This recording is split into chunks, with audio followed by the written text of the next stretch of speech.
Hey y'all, my name is Mary Faith Jones, and today I'm going to be telling you about the process of detoxification, toxin degradation, and the impact of toxins on the ruminant. While the prevalence of poisoning in ruminants is most commonly associated with juvenile or inexperienced animals, it is possible for it to occur in older individuals. This high occurrence in young ruminants is due to a lack of exposure, which over time can help an animal build up a tolerance to the toxins. Exposure to these toxins occur through grain, pasture, hay, or even water sources. These toxins are introduced by the presence of bacteria, fungi, secondary metabolites, or algae. Experienced ruminants are able to survive due to their rumen detoxifying the substances. The key to toxin degradation and detoxification lies in the microbes that inhabit the rumen, as well as some other filtering organs in the body, such as the liver. However, for the purpose of this discussion, we're going to focus on detoxification in the rumen itself. Ruminants are capable of both toxin degradation and detoxification. However, they are not the same thing and should not be confused with each other, as toxin degradation could result in an even more toxic substance than you started with. Ruminants can be capable of doing these with their existing microbiome, but some ruminants need a little help with preventative probiotics. One method of detoxification that doesn't involve microbes that can occur in the rumen is enveloping of toxins, where it's wrapped around other plant matter or digested in the gut, which prevents its absorption. The method through which toxins are degraded or detoxified varies by the toxin in question, what stage of development it's in, and what environmental factors are present, such as drought. However, they generally involve the use of enzymes, biotransformation, and co-substrates. Bacteria detoxify and degrade the structure of plants and toxins through the fermentation process, by cleaving bonds and using hydrolysis in order to form nutrients for the body and for themselves.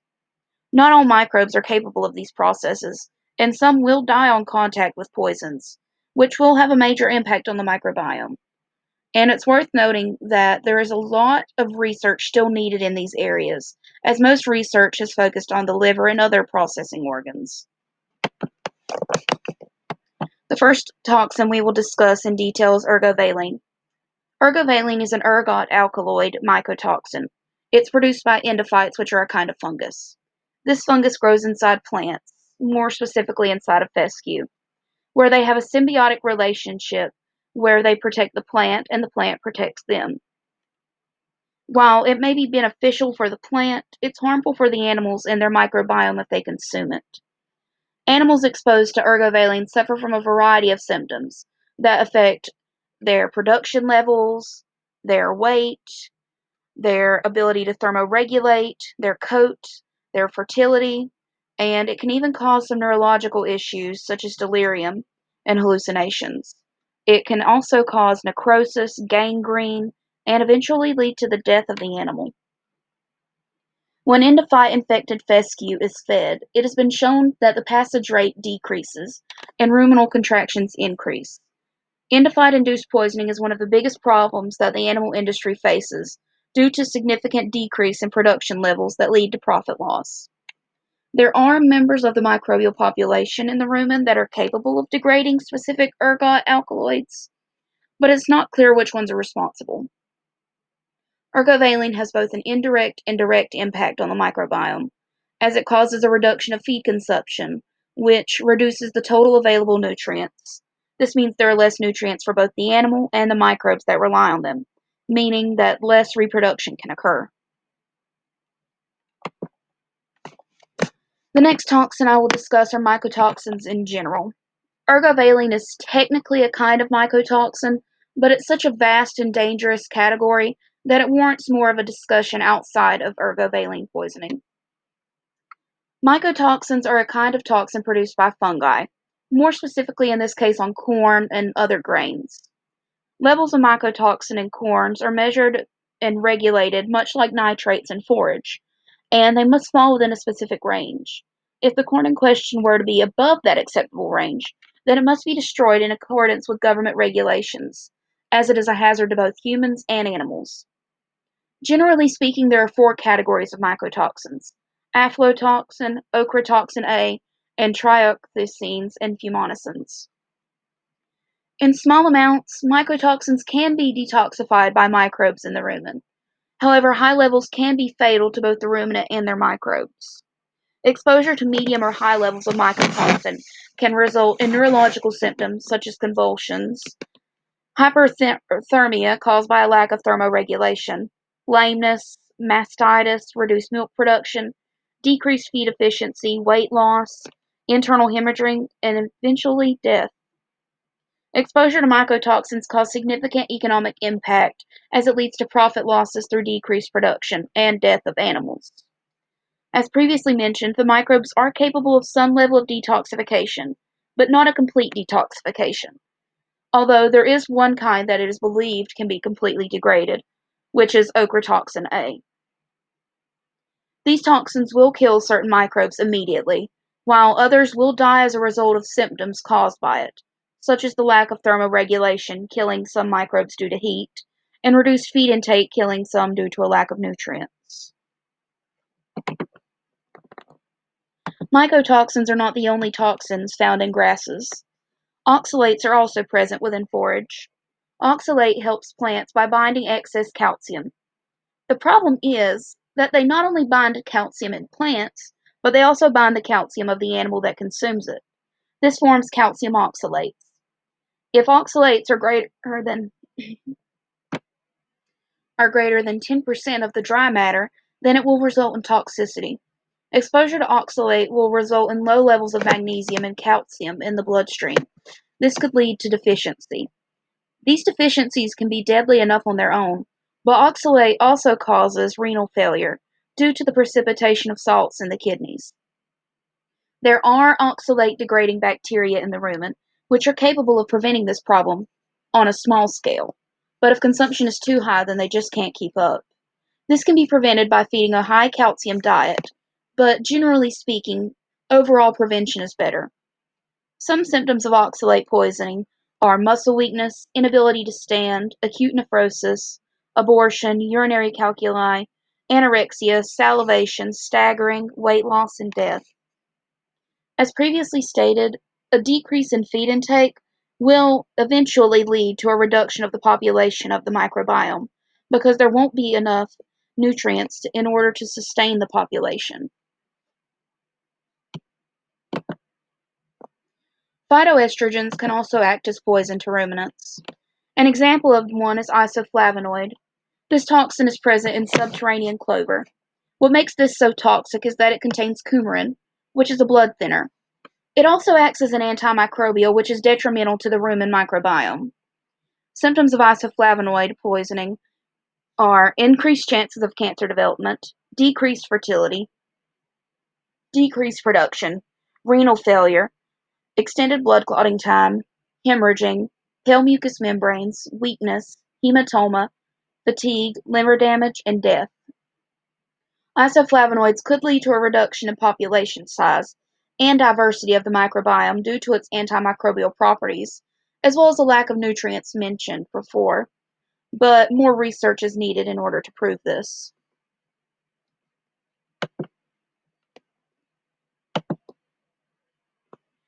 Another kind of toxin that has serious implications for ruminants in their microbiome are tannins. These are polyphenic compounds, some of which are water-soluble, some of which are not. Tannins are known to be astringent compounds, which causes them to bind proteins, carbohydrates, nucleic acids, and minerals. This astringent nature makes them very bitter, which causes a decrease of feed intake. If tannin levels are above 5%, they reduce palatability. Tannins also decrease feed digestibility and reduce production efficiency. It is in this way that they are considered anti-nutritional. Microbes in the rumen are capable of degrading tannins into acetate and butyrate, but it isn't clear what microbes are responsible.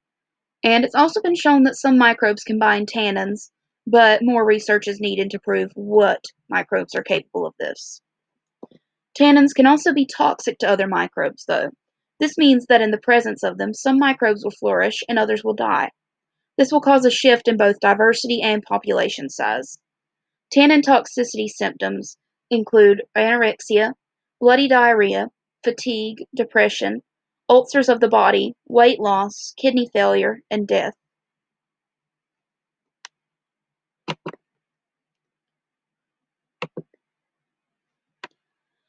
Another category of toxins are terpenoids. The categories of terpenoids include terpenoids, saponins, and steroids. These are typically antimicrobial in nature. They're produced by plants and are best known for their medicinal and aromatic natures.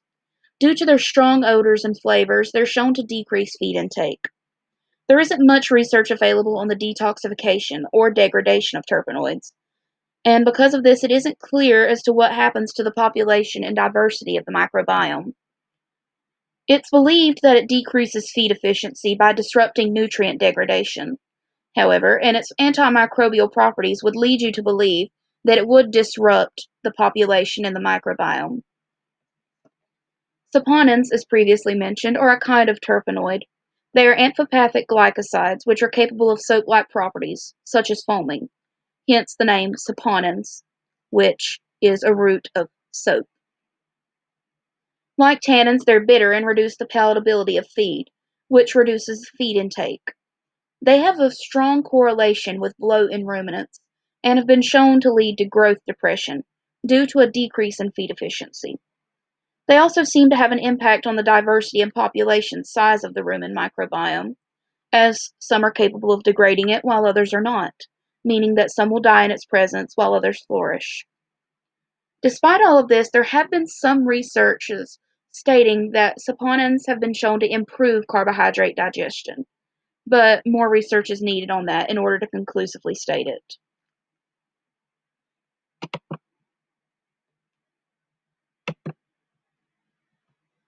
The final toxin I will discuss are alkaloids, which are related to other toxins that I've discussed, but due to their sheer variety, it's worth a look at them as a whole. Much like terpenoids, they're shown to decrease feed intake on a large scale, as they have poor palatability due to bitterness. There are well over 12,000 alkaloids that have been discovered thus far. Perhaps the most widely known alkaloids are morphine, caffeine, and nicotine. What do you notice about these three? They're considered addictive drugs. Alkaloids are containing of nitrogen and are basic in nature. This is the cause of their bitterness and soap-like properties. It is possible for some level of detoxification to occur in the rumen by the microbes, and for some detoxification to occur in the liver. But generally, it's considered to be best if they're avoided altogether, whether as a result of the producer intervening or learned behavior from the animal. Alkaloid toxicity isn't common in ruminants due to the poor taste, as well as the amount that would have to be consumed, but it is possible as some ruminants have been shown to acquire a taste for it. Typical symptoms include nervousness, depression, irritability, tachycardia, excessive urination, weight loss, increased respiration, anorexia, coma, and possibly death. Some ruminal degradation is possible, but all microbes involved have not yet been identified. Alkaloids also have an antimicrobial nature, so it can cause a decrease in the diversity and population size of the microbiome, as some microbes will flourish while others will die on contact.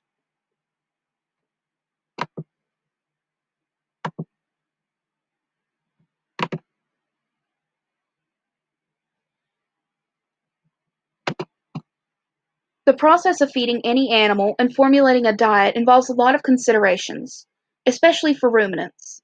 The variety of toxins that can inhabit the very grains and forage that you intend to feed your animals makes choosing your total mixed ration a daunting task. Ruminants are unique and powerful animals. Their ability to utilize a wide range of unconventional forage is unmatched.